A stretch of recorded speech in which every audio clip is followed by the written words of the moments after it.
This is why I stopped closing my eyes in the shower. My early life inoculated me against believing in ghosts. Childhood offered a brutal education in the very real horrors of abuse and neglect. Experiences far more chilling than any campfire tale. The spectral apparitions of popular lore seemed almost trivial in comparison. My refuge, somewhat unexpectedly, was Landon. A fervent devotee of the paranormal, he embraced every creak in the floorboards, every unexplained whisper. Initially, I was dismissive, but his kindness was a stark contrast to the harsh realities I'd known. Our relationship began with late-night viewings of low-budget documentaries and hushed discussions in the dark. Then, inexplicably, a winning lottery ticket perhaps, or a convenient mentioned benefactor, he secured funding. A documentary centered on Jepson Bone's Killing Floor. The name itself sounded like Pulp Fiction, and I initially dismissed the entire endeavor as a flight of fancy. That is, until I encountered the legal documents. Official contracts, replete with daunting clauses, bore both his signature and, to my increasing unease, my own. The realization dawned. This was no jest. We were committed. Thus, a hardened skeptic, whose personal history could rival the darkest of novels, found herself on a desolate stretch of Nevada highway, alongside a team of eager paranormal investigators. The sun dipped below the horizon, casting elongated, ominous shadows across the crumbling facade of the abandoned prison. It was an unsettling structure, seemingly materializing out of the desert itself. No one in the nearby town seemed to know its origins. No records existed of its construction, and its presence was barely a whisper in local history. This was the destination, the infamous Killing Floor, a place known only through a single, chilling legend. And everything I thought I understood about fear, about the nature of monsters, about the things that lurk in the unseen corners of the world, was about to be irrevocably altered. The drive out had been enlightening. Landon, bless his heart, had assembled a team from a reputable paranormal investigation agency. These weren't wide-eyed amateurs like him. These were seasoned professionals, each with their own specialty EMF readings, EVP analysis, even a psychic medium, and they all knew the story. All of them except me. You've never heard of Jepson Bone? Dr. Eris Thorne, the team's lead investigator and a man whose perpetually furrowed brow suggested he'd seen things that couldn't be unseen, had asked, his voice laced with a mixture of disbelief and morbid curiosity. Landon, sensing my ignorance, had taken over, eager to share his obsession. Jepson Bone wasn't just some crazy guy, he'd explained, his voice hushed with reverence. He was something else, something ancient. Before the prison, before any building at all, this land belonged to him. He was a butcher, a monster in human skin. They say he roamed these plains, killing anyone who crossed his path. Men, women, children. It didn't matter. He delighted in it. People called him by different names: the Jester of Jaws, the Crimson Harlequin, the Giggling Reaper, but the terror he inspired was always the same. And it wasn't just random killings, chimed in Sarah, the team's psychic, her eyes distant, as if she were peering into the past. It was ritualistic, almost sacrificial. They say he drained his victim's blood, used it to paint symbols on the ground, symbols of something dark, Landon continued, his voice dropping to a near whisper. Eventually, his reign of terror ended. They caught him finally, but they didn't just hang him. They buried him alive, right here on this very spot. They say his spirit, it's still here, trapped, infusing the very ground with his evil. That's why they call it the Killing Floor. He paused, letting the weight of his words sink in. Even if you leave this place, Alicia, he said, his eyes meeting mine, he follows you. But why a clown? I asked, the image of a painted face twisted in a rictus grin, flickering in my mind. It seemed so incongruous, so childish, so wrong. Sarah's eyes flickered back to the present, a flicker of unending in her depths. The clown, that's part of the ritual too, she said softly. It's a mockery, a twisted imitation of joy. Jepson Bone, he wasn't just a murderer. He was a defiler. He took the most innocent things, laughter, joy, childhood, and corrupted them, turned them into instruments of fear. Dr. Thorne, ever the historian, chimed in. There are historical precedents, you know. The medieval Feast of Fools, for instance. Rituals where the social order was inverted, where jesters and fools reigned supreme for a single night. But it wasn't just about revelry. There was a darker side to it, a connection to ancient pagan rites. Sacrifices made to appease something old, something hungry. Landon nodded, picking up the thread. And clowns themselves. Their history is more complicated than we think. They weren't always just entertainers. In some cultures, they were seen as liminal figures, existing between worlds. Tricksters, agents of chaos, even psychopomps, guides of the dead. He paused, his gaze fixed on some unseen point beyond the prison walls. Jepson Bone. He tapped into something primal, something ancient. He perverted the symbols of joy, turned them into instruments of terror. He became more than human. He became the embodiment of fear itself, cloaked in the guise of laughter. A chill, colder than the desert night, ran through me. For the first time, the idea of ghosts, of something asterisk beyond asterisk, didn't seem so ridiculous. It felt possible and terrifying. The van shuddered to a halt, its headlights cutting through the oppressive darkness that clung to the prison like a shroud. Stepping out onto the uneven ground, I felt a wave of nausea wash over me. The prison loomed before us, a grotesque monument to suffering and despair. Its walls were scarred and cracked, the rusted bars of its windows like skeletal fingers reaching out into the night. The wind whistled through the broken panes, and for a moment, I could have sworn I heard it, a chorus of hushed screams, carried on the breeze, whispering tales of unimaginable torment. Do you hear that? I asked, my voice barely above a whisper, my eyes darting nervously towards the others. Landon, his face pale in the moonlight, looked as if he were about to suggest we pack up and head back to civilization. But the rest of the team, they were practically vibrating with excitement. Sarah, the psychic, had her eyes closed, a serene smile playing on her lips. Mark and Emily, the tech specialists, were already unloading equipment from the van, their movements brisk and efficient. "Hear what, Alicia?" Mark asked, his voice tinged with a hint of amusement. "The wind? No, it sounds like screaming," I stammered, feeling a blush creep up my neck. Sarah's eyes snapped open, and she turned towards me, her gaze intense. "Yes," she breathed. "I hear it too. So many voices. Trapped. Suffering." A shiver ran down my spine. This was no ordinary haunting. This was something else. Eris Thorne, ever the pragmatist, clapped his hands together. "All right, team," he announced, his voice firm. "Let's get to work. Mark, Emily, set up the base camp. Sarah, I want you to do a preliminary sweep of the perimeter. Landon, Alicia, you're with me. We'll start with the main cell block." He paused, his eyes glinting in the darkness. "This is going to be a good one." And with that, we stepped across the threshold into the belly of the beast, a carnival of unimaginable suffering. The initial exploration of the prison's interior yielded a chilling discovery. While the rest of the structure was eerily devoid of any signs of recent habitation, the killing floor itself was a scene of macabre artistry. Skeletal remains, some still bearing tattered remnants of clothing, lay scattered across the cracked concrete. The bones themselves were adorned with strange symbols, crudely etched, yet disturbingly precise. "These aren't fresh," Dr. Thorne observed, his voice grim. "No one's been here for decades at least." I glanced at Landon. The color had drained from his face, leaving him a sickly shade of green. It was then I realized something.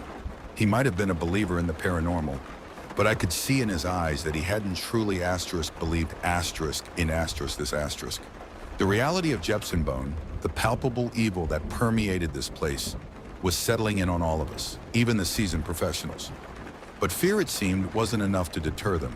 The equipment was set up, cameras, recorders, EMF readers, all humming with anticipation. The seance began, the air thick with tension. And then, everything changed. It wasn't just the whispers, the flickering lights, the sudden drops in temperature. It was *him*, Jepsen Bone. Not a wispy apparition, but a full-bodied manifestation of pure malice. He was everything the legends described and more. A clownish figure with eyes that burned like embers. A grotesque parody of joy. He radiated an aura of power that dwarfed anything I'd ever imagined. This wasn't just a ghost. This was a primal force of darkness. Something that made the demons of my childhood seem like playful imps. And then, before our very eyes, he acted *. He didn't just haunt. He killed *. It was Sarah, the psychic, the one who had sensed him first, who had spoken of the trapped voices.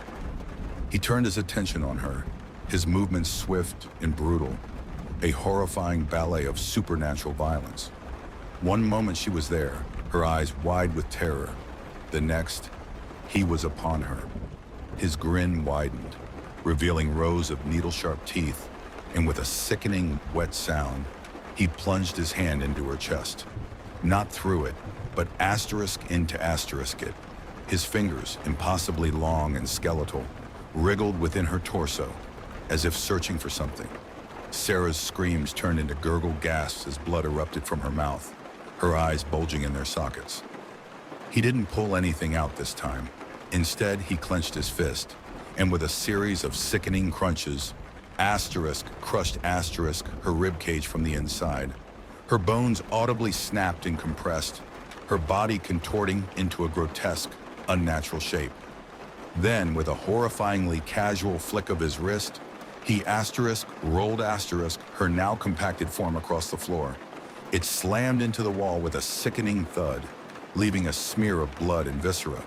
He chuckled, a high-pitched childish giggle, and then, as if he were bowling, he picked up her body, now almost spherical, and swung it with tremendous force toward the rest of us. The sight was too much. Panic erupted. Screams filled the air, my own among them, as we scrambled to escape the monstrous entity. The room descended into chaos, equipment crashing to the floor as we fled. The image of Sarah's mutilated body, used as a projectile, seared into my mind forever. We never returned to that place. The company that had funded Landon's ill-fated project sent their own team to retrieve the footage.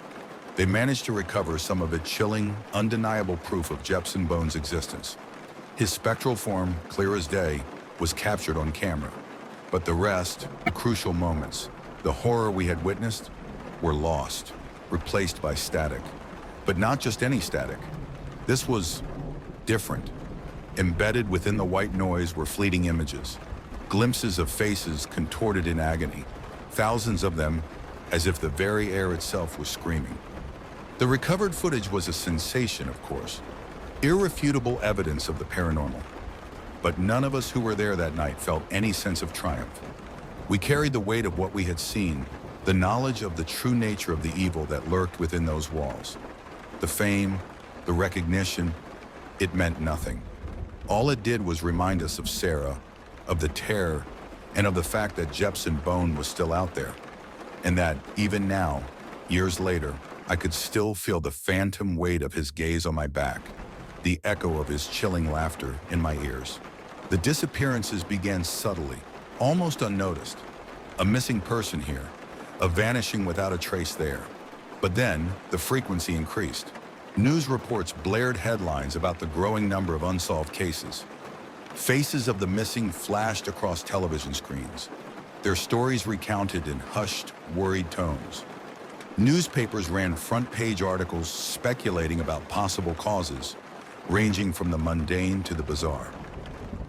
And then the reporters came to our doors. They wanted to know if we knew anything about the disappearances. Did we have any leads? Had we seen anything suspicious? Landon, his face etched with a fear I knew mirrored my own, became a master of deflection. He crafted plausible alibis, offered vague, non-committal responses, and did everything he could to avoid drawing attention to what we knew.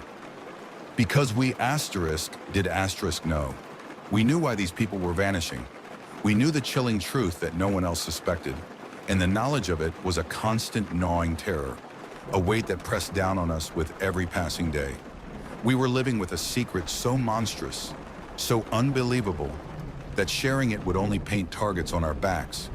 We were trapped in a silent pact of fear, bound together by the horror we had witnessed. The horror that now stalked the streets, claiming its victims one by one. And we were terrified. Fucking terrified. The weight of our shared secret hung heavy in the air, a suffocating blanket of dread that threatened to consume us.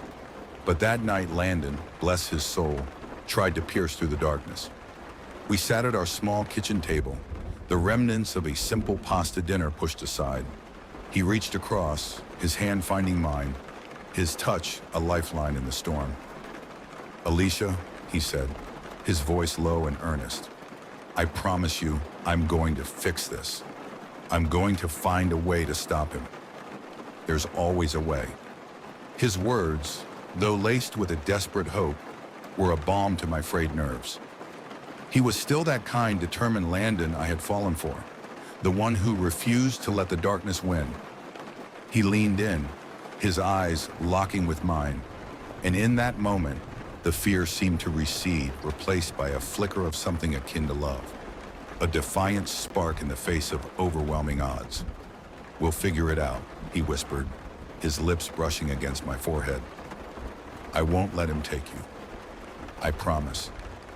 Later that night, the warmth of his words still lingering, I stepped into the shower.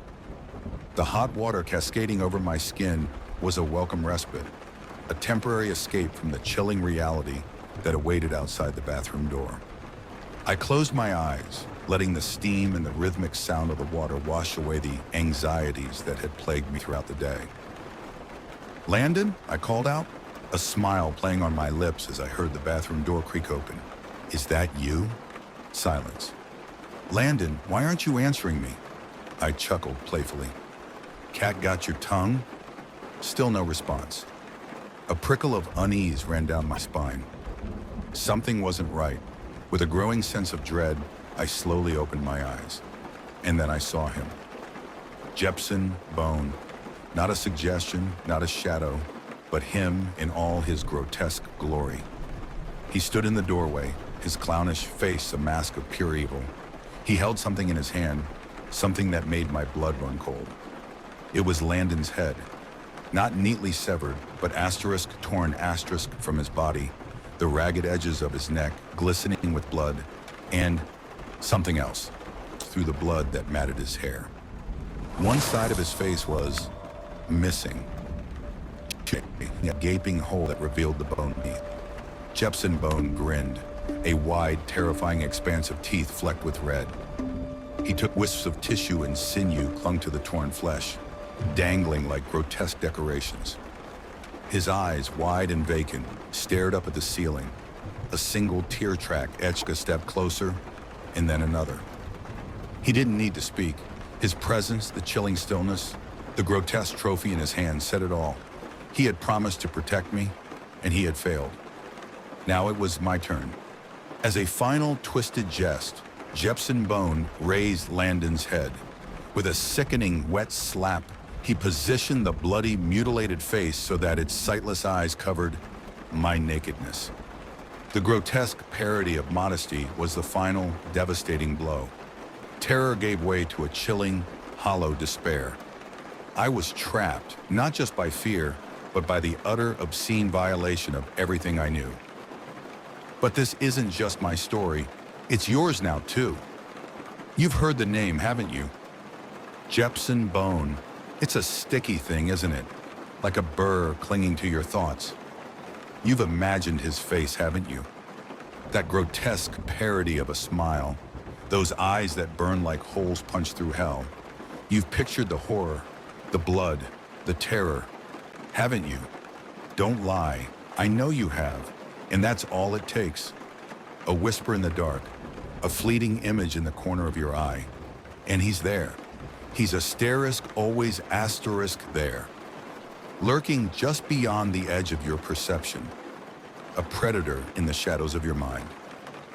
So tell me, do you feel that chill crawling up your spine? That prickling sensation at the back of your neck? That's him. He's closer than you think. He's breathing down your neck, whispering promises of pain in your ear. And I'm so asterisk sorry for what you've just unleashed. You can't unsee what you've seen. You can't unhear what you've heard. He's in your head now, burrowing deep, making a home for himself in your nightmares. Sleep tight and watch your back, because he's watching you, waiting. The only escape from the curse is a cruel trick of the light. There is no escape. There is only transference, to inflict it upon, to pass the hex like a venomous touch, letting their own fear give him shape and substance. Asterisk. This title asterisk is the lure. It draws you in. It promises a story, but delivers a curse.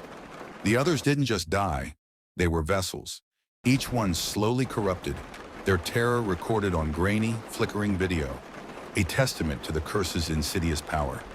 Like the cursed videotape from Japan, the documentary's release was a sacrifice, a dark pact made in exchange for notoriety, a Faustian bargain paid in screams. This prison, like those impossible staircases that twist and vanish in the blackest heart of the woods, feels fundamentally wrong, a tear in the fabric of reality itself. Was it always here, a malevolent entity waiting in the wings of existence? Or did some unholy act, some forgotten rite, summon it into being? It doesn't matter. I know the ritual now, the words to pass the curse on, and by reading these words, so do you. We're bound together now, trapped in this nightmare. There is no escape. There is only sharing the terror.